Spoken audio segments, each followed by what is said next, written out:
Halo para solusioner semuanya, kita bertemu lagi di video tutorial dari Solusi Indonesia. Di video kali ini saya Dani akan membahas tentang sebuah web aplikasi project management. Nah, ini web aplikasi yang sudah jadi sehingga teman-teman jika memerlukannya bisa kontak kami ya. Nanti kami akan bantu untuk implementasinya. Kemudian web aplikasi ini ada license-nya per satu user ya. Ini kami resell dari RISE Project Management namanya. Untuk menggunakannya nanti ada petunjuk instalasinya cukup mudah, tinggal diklik. Nah, jadilah seperti ini ya. Oke. Nah, untuk memulai seperti biasa kita perlu untuk melakukan login. Teman-teman bisa lakukan login ya di webnya. Setelah URL-nya kita buka, nah bisa lakukan login. Di sini saya akan login.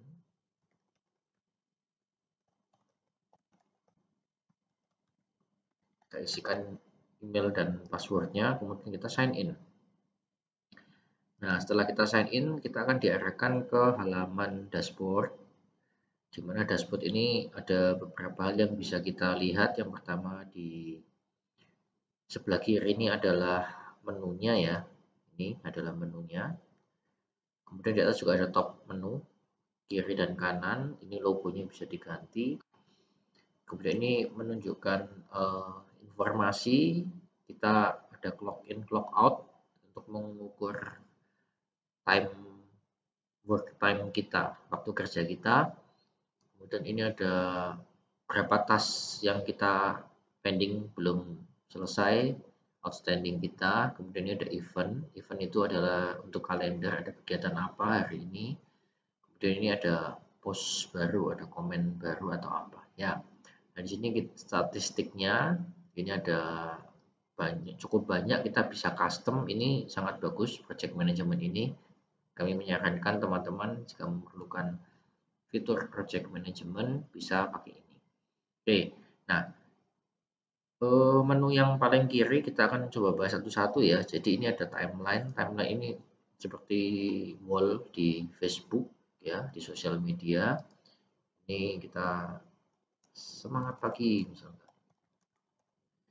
Kita post, nah, muncul di sini ya. Dan nanti kalau user lain mau reply bisa kita misalkan yang ini tadi ya. Pagi Kak. Nah, kelihatan wall-nya ya. Kemudian yang menu kedua sebelah kiri ini ada event. Nah, event ini misalkan today ya, kita isikan saya mau meeting. Jadi kita klik aja di sini. Kita klik di sini, kita bisa isikan di sini. Meeting koordinasi. Oke. Nah, seperti ini. Kemudian kita bisa isikan jamnya kalau mau diisi. Kita mau jam berapa nih? Jam 1 siang misalkan. 13.00 sampai dengan pukul 15.00. Nah, seperti ini lokasinya ruang meeting 1 misalkan. Nah, ini bisa di-invite ke siapa tim membernya. Kalau menggunakan menginvite klien juga klien bisa kita notice di sini ya.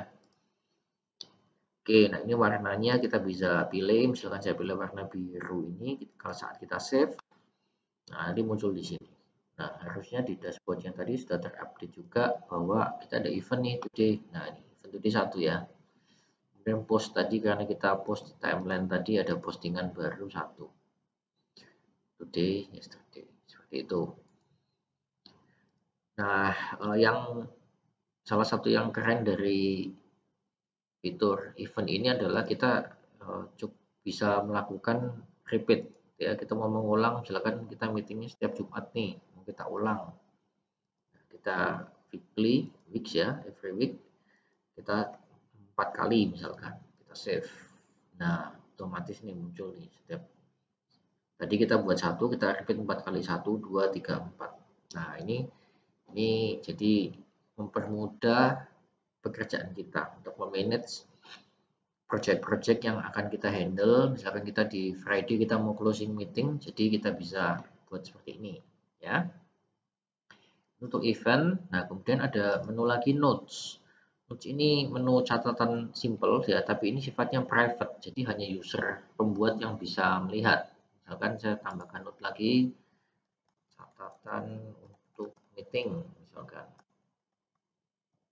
Nah, kita bisa isikan nih A, B, C seperti itu, kita save. Nah, nanti waktu meeting kita buka biar nggak lupa, ada notes-nya di sini.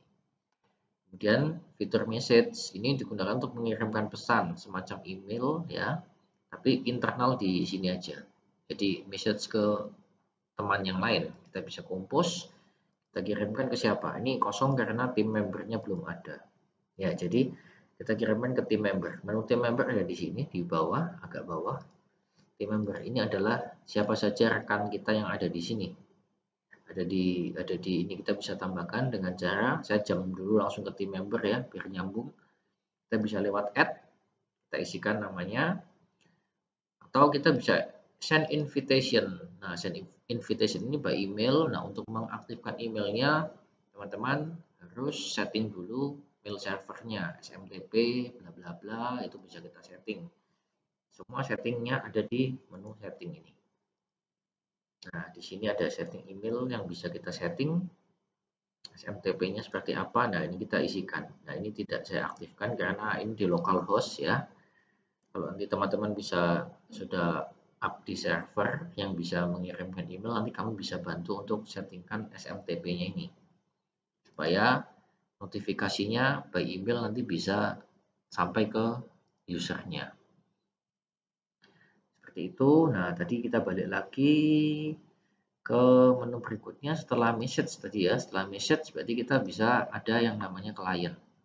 Nah, klien ini contohnya kita punya klien. Nah, di sini saya kalau mau menambahkan klien bisa diisikan company name-nya apa, owner-nya siapa. Owner itu berarti bukan owner pemilik perusahaannya klien bukan ya, tapi siapakah yang mungkin berkomunikasi, bertanggung jawab untuk memaintain klien tadi itu dari tim kita. Jadi bukan ownernya klien, tapi dari timnya kita siapa yang memaintain bertanggung jawab PIC utamanya. Oke, berikutnya setelah dari klien, nah di sini project management REST ini sebenarnya juga mirip-mirip dengan bukan mirip ya, sedikit ada fitur CRM-nya, Customer Relationship Management. Jadi teman-teman bisa melakukan menambahkan semacam kegiatan CRM yang dipantau mulai dari di sini berarti mulai dari leads. Leads itu berarti di mana kita memberikan ada prospek ya biasanya pada customer. Nah, misalkan untuk membuat leads kita masuk ke dalam menu leads-nya, kemudian kita klik add leads. Di sini kita isikan company-nya. Misalkan ada company nanya ke kita ke Solusi Indonesia nih, tolong buat kami perlu software HRIS misalkan seperti itu. Oke, nah dari PT IGZ di sini kami akan catat PT IGZ gitu ya. Karena kontaknya ke saya, berarti di sini ownernya saya pilih saya. Ya, jika ada kontak ke tim member yang lain, ke sales marketing yang lain bisa dipilih. Mereka bikin sendiri. Nah, kemudian ada source-nya. Source-nya dari mana? Dapatnya tadi leads-nya tadi dari mana? Sumbernya biasanya kan kalau ada orang tanya saya akan minta feedback, Pak atau Bu, mohon info, dapat informasi tentang Solusi Indonesia dari mana. Nah, ini kita bisa catat sehingga nanti kita bisa tahu nih channel marketing kita mana yang lebih masuk, lebih diterima, lebih mendapatkan respon. Kita bisa analisa dari situ ya. Kemudian ini alamatnya PT GZ, kota mana bla bla bla, telepon dan lain-lain. Oke, nah kalau kita save di sini muncul. Nah, kemudian kita bisa lihat detailnya. Di sini leads-nya, kita bisa kalau kita tadi klik namanya PT-nya ya, nama kliennya, calon klien. Nah, kita bisa tambahkan kontaknya. Kita kontak siapa, job title-nya apa untuk reminder kita nanti ya kalau kontak di one day. Kemudian lead info. Nah, ini informasi yang tadi. Kemudian estimate, kita bisa memberikan estimasi kepada si calon klien tadi. Kita memberikan quotation ya, penawarannya seperti apa. Nah, ini kita berikan tanggal ini, hari ini misalkan, kemudian validnya, penawaran bisa ada validity-nya ya, sampai tanggal berapa. Kemudian ada teksnya atau tidak. Kemudian nah ini ada, mereka menyediakan teks, second text ini berlaku general worldwide. Jadi bukan didesain untuk di Indonesia saja. Nah, kemudian notes-nya bisa diberikan catatan apa. Seperti itu misalkan. Nah, ini muncul nanti. Nah, template-nya untuk memberikan quotation-nya seperti ini. Kita bisa tambahkan item. Nah, item ini adalah produk yang akan kita tawarkan. Kita add item, kita bisa pilih dari yang sudah ada. Misalkan kita menawarkan barang A. Nah, di sini jumlahnya 1, rate-nya 1000. Nah, kenapa bisa muncul ini? Kita save dulu ya. Karena di sini saya sudah buatkan. Jadi ada menu item, kita buka lagi menu item nih. Nah, kita bisa tambahkan produk-produk yang kita akan tawarkan. Nah, tapi sekali lagi ini bukan aplikasi untuk penjualan. Ya, jadi ini hanya sebatas sampai dengan quotation dan memantau ini nanti hasil akhirnya goal atau tidak. Ya, balik ke penawarannya tadi, ke leads-nya. Nah, andai kata ini ternyata ada progres ya, kita bisa ganti statusnya. Kita bisa ganti statusnya menjadi apa nih? Qualified, ada, kita bisa update progresnya. Jadi setiap minggu atau setiap apa kita berapa hari sekali melakukan follow up ke calon klien tadi. Nah, kita bisa ubah statusnya. At the end, won atau loss, bedanya gitu ya. Kita bisa mengganti lewat sini, atau kalau yang suka model Kanban, kita bisa klik ada menunya Kanban di sini ya. Nah, kalau sudah Kanban nanti kita bisa drag aja dengan mudah. Nih discussion nih. Seperti itu. Nanti nah, terakhir kita bisa, oh ternyata kita menang tender. Nah, di sini. Oke. Seperti itu kurang lebihnya untuk membuat leads. Nah, jadi yang perlu diketahui di sini ada status dan ada source. Kita bisa tambahkan. Nah, tambahkannya di menu setting. Kita kembali ke menu setting. Nah, di sini ada setup. Nah, ini kerennya dari program ini, kita sudah bisa menambahkan sendiri ya. Tidak perlu kontak ke developer, tidak perlu kontak ke cari-cari di Google atau di mana, cukup selama ngerti tutorialnya nanti bisa. Nah, jadi kita masuk tadi ke leads ya. Kita cari leads, di sini ada leads nih di bawah. Oke. Nah, di sini ada lead status. Nah, kita bisa tambahkan, mau tambahkan status apa, kita kasih warna apa. Kemudian lead source-nya kita bisa tambahkan ini. Nah, misalkan tambahkan apa? Instagram. Seperti itu. Oke. Nah, muncul di sini sehingga kalau teman-teman masuk ke leads-nya sini, tadi source-nya sudah muncul nih, Instagram baru nih ya. Dan juga untuk statusnya tadi. Nah, oke. Sampai sini kira-kira CRM-nya kurang lebih seperti itu. Ini tadi estimate sudah kita bahas sedikit. Nah, kita juga bisa menambahkan sebetulnya invoice ya, tapi invoice-nya ini bukan terkait dengan leads tadi, tapi invoice-nya terkait dengan project. Nah, kita akan sebelum masuk ke project, kita akan saya akan jump dulu ke menu team member tadi sudah time card ya. Time card ini kita gunakan untuk semacam clock in clock out ya, cek clock ya. Kalau di Indonesia kita nyebutnya familiar dengan udah cek clock belum gitu. Nah, ini untuk cek clock nih. Kita bisa add di sini. Nah, atau lewat tadi yang di dashboard. Kalau teman-teman notice di awal tadi, nah di sini ada clock in. Kalau kita clock in, clocknya jalan. Sehingga saya dianggap sedang bekerja nih. Saya clock in pada 10.19 sesuai jam server ya. Kemudian kalau kita refresh di sini, nah ini muncul saya pada tanggal sekian masuk jam sekian. Nanti keluarnya jam berapa, durasi kerjanya berapa lama. Seperti itu. Ini fungsi untuk clock. Nah, kemudian ada fitur leave. Leave ini digunakan untuk mengajukan semacam annual leave, kayak izin, cuti, seperti itu. Nah, caranya tinggal di-apply aja leave-nya. Kita mau single atau multiple day atau dalam satuan jam. Kita ambil, saya tambahkan cuti tahunan misalkan ya. Saya mau cuti pada tanggal 30 nih. Mau piknik. Piknik lagi. Des. Oke. Nah, ini statusnya pending.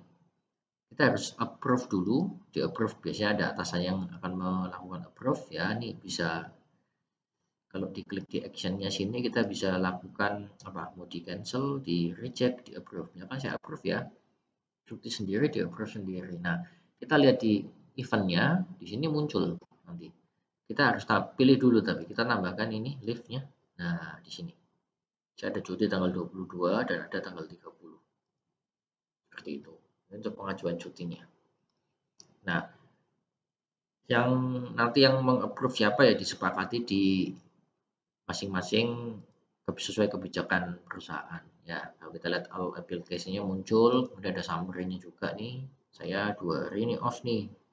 Di setting jadi 8 jam jadi 16 jam totalnya saya off.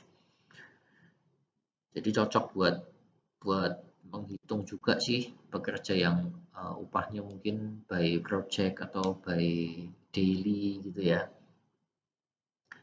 Next ada fitur announcement. Announcement ini untuk memberikan pengumuman. Nah, contohnya saya bikin cuti bersama tanggal sekian. Nah, di dashboardnya tadi mana tadi dashboard? Oke, kita klik, kita balik ke dashboard. Nah, di sini muncul nih ada notification-nya, ada pengumumannya cuti bersama. Nah, kalau kita klik, kita lihat ada informasinya. Di mana ini adalah diisi dari menu hilang, menu announcement ini tadi.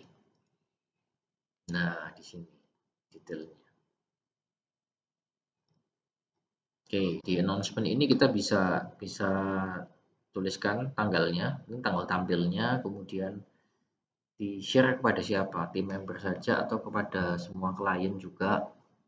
Kalau mau attachment juga ada, kita bisa uploadkan filenya. Oke, itu untuk announcement, kemudian ada help and support, ini digunakan untuk semacam FAQ, kemudian membantu kita untuk troubleshoot, menjawab pertanyaan-pertanyaan. Ini kita bisa masukkan di sini ya. Ada kategorinya juga, kita bisa group by apa kategorinya. Kemudian di menu setting. Nah, setting ini adalah yang digunakan untuk setting di aplikasi ini, web aplikasi ini. Ini general setting, kita bisa ganti logo, kemudian kita bisa ganti fav icon. Fav icon ini ada yang ada di atas ini. Kalau teman-teman buka website, sebelahnya ada tulisannya kiri atas, biasanya di tab-nya itu ada namanya. Nah, itu ada gambarnya, itu adalah fav icon. Kemudian show logo in sign in page. Nah, berarti kalau kita yes kan saat sign in ada logonya. Dan seterusnya, ini cukup mudah, bisa dimengerti ya. Defaultnya bahasa Inggris. Kemudian kalau mau ganti warna, ganti ke ini, nah bisa nih ganti yang suka ganti warna, misalkan orange bagus kayaknya. Nah, kalau kita save ya sudah, kita bisa save. Nah, detailnya nanti saya akan lebih detail saat implementasi. Jadi jika teman-teman tertarik, ini saya preview aja, nanti kita akan bahas satu-satu detailnya ya. Dokumentasinya sebetulnya lengkap, ada di dokumentasinya dari pengembangnya di RISE, bisa belajar sendiri. Tapi kalau itu pakai bahasa Inggris, jadi kalau mau lebih cepat bisa dengan kami. Oke, ini email settingnya, kemudian email template. Nah, ini adalah email template yang akan kita pakai ya jika perlu untuk mengirimkan email. Jadi sudah tersedia fitur-fitur untuk mengirimkan email. Contohnya, nah saat user dibuat, nah kita bisa mengirimkan email ke si user tadi, entah itu team member, entah itu klien misalkan ya, kita mengirimkan kredensialnya, misalkan seperti itu. Dan seterusnya ini. Nah, email template kemudian modul. Nah, kita bisa aktifkan kalau misalkan tidak mau dipakai semua, kita bisa hilangkan. Yang nggak mau dipakai yang mana? Oh, nggak perlu order, nggak perlu. Jadi nggak terlalu penuh di sebelah kiri ini. Kemudian cron job ini untuk otomatisasi ya. Jadi kita bisa lakukan sistem server ini bisa mengirimkan atau melakukan sesuatu secara otomatis dengan bantuan cron job ini. Agak teknikal, mungkin perlu kontak ke IT-nya nanti, orang IT atau ke kami bantu. Nah, kemudian notifikasi untuk setting. Kita akan memberikan notifikasi pada event apa, notifikasinya berupa apa, dan kepada siapa. Ini cukup kompleks dan keren nih. Jadi tersedia email notification ya, kemudian web email berarti kita kirimkan email, web itu nanti muncul di lonceng sini. Kemudian enable Slack. Slack ini software project management juga. Jadi bisa connect ke Slack. Nah, yang bisa connect kemana lagi? Ini ada di menu integration. Kita punya CAPTCHA ya, ini untuk Google kalau kita bisa login atau apa diminta menuliskan atau memilih gambar. Nah, itu adalah ini tujuannya untuk anti spam supaya tidak kena robot, tidak diinjek oleh bot yang mungkin mencoba login. Kemudian Google Drive, ini connect ke Google Drive bisa, jadi semua filenya nanti akan disimpan di Google Drive. Ini sangat membantu kalau space disknya server terbatas. Kemudian pusher, ini untuk notifikasi, ini third party juga yang bisa auto langsung begitu ke update, link muncul juga. Slack ini tadi software project management, Bitbucket, GitHub ini semacam kita bisa pakai untuk programming ya. Update progresnya para programmer. Kurang lebihnya begitu. Nah, ini update ini adalah saya nggak klik nanti ngecek update. Ini update sesuai dengan yang diberikan oleh developernya. Jadi begitu kita klik nanti akan checking. Kemudian, oh ya tadi jika membeli nanti di sini ada license-nya ya. Nah, saya belum. Nah, ini item purchase code-nya akan dapat. Nah, teman-teman kalau mau ingin implementasi lewat kami nanti kami bisa bantu belikan, hanya lewat saja. Nah, yang perlu disepakati adalah nanti untuk fee implementasinya dari kami. Ya, kalau ininya kami tidak mengambil apa fee, jadi langsung kami bantu belikan aja. Kecuali ada charge tambahan ya. Kemudian di setting juga ada akses permission ini untuk mengatur. Jadi hak aksesnya seperti apa, siapa boleh buka apa, tim apa, siapa yang masuk dalam tim ini, siapa masuk dalam tim itu. Kemudian kita juga bisa IP restriction. Kita hanya membolehkan low time card access from this IP only. Ya. Kemudian klien. Nah, klien ini terkait dengan settingan klien. Klien permission kita bisa atur ya seperti apa. Kemudian klien group kita juga bisa buatkan ya grup apa ini untuk grouping aja. Kemudian untuk dashboardnya klien, nah kita bisa atur nih si klien bisa lihat dashboardnya seperti apa. Nah ini bisa diedit, yang keren bisa diedit dashboardnya, kita bisa custom. Nah tinggal di add aja kita mau nambahkan apa. Nah keren. Kemudian left menu itu sebelah kiri, nanti si klien ini gimana tampilannya yang boleh dilihat. Ini defaultnya sudah disediakan oleh si pengembangnya. Kemudian kita juga bisa setting untuk project ya. Jadi project ini klien nanti akan seperti apa di project tab-nya dia. Ini untuk orderingnya seperti apa. Kemudian setup. Nah, setup ini yang biasa kita pakai untuk customisasi. Ada custom field, kita bisa tambahkan custom field. Kita mau menambahkan custom field di mana? Wait, saya charge dulu.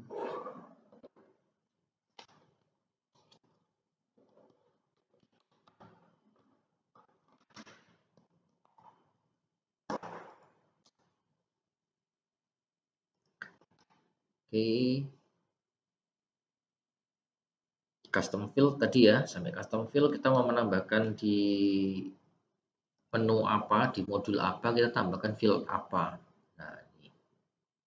Jadi generate field baru, keren ini. Nah, kemudian task ada settingannya. Ini sama seperti tadi yang saya jelaskan di leads tadi ya. Kemudian ya intinya sama, di semua ini kita bisa tambahkan settingan-settingannya. Cukup banyak. Oke, sampai di sini kira-kira penjelasan awal tentang project manajemennya. Nah, di video berikutnya saya akan lebih dalam mengulas tentang modul project-nya. Oke, sampai di sini dulu video dari kami. See you on the next video. Salam sehat dan sukses selalu buat semuanya.